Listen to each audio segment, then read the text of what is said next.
HBO. There are no books to work from on Game of Thrones this season. Even George R.R. Martin might be surprised with what's happening on the HBO series, and things could get confusing.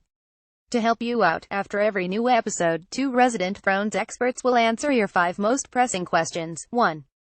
The Children of the Forest fought alongside the First Men to defeat the White Walkers. Didn't they create the White Walkers? HBO. Ryan, there's a lot of history between the Children of the Forest and the First Men, going back 12,000 years to when the latter arrived on the shores of Westeros from the east.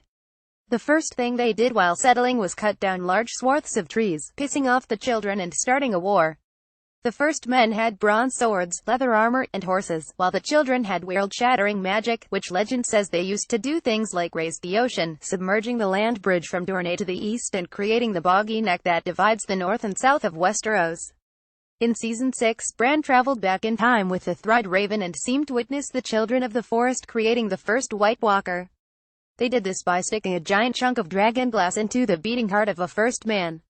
We assume this was sometime during the hundreds of years when the First Men and the children were warring, but who knows for sure. All history tells us is that peace was eventually made, with the children withdrawing into the deep forests and the First Men promising not to cut down any more weirwood trees.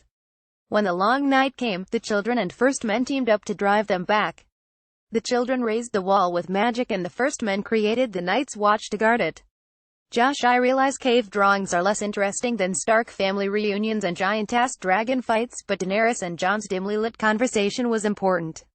Not only for the history that Ryan just outlined, but because, on a purely practical level, Dragonstone isn't very big and Dany is just finding out about this cave now. I realize ruling from an uncomfortable-looking throne and asking Missandei about her sex life is time-consuming and all, but the Mother of Dragons could have spent a few minutes exploring her ancestral home, which is covered in freaking drawings of the Night King.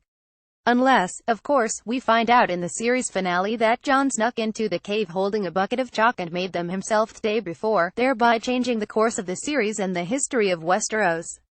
Jon is at his happiest when he's in a cave.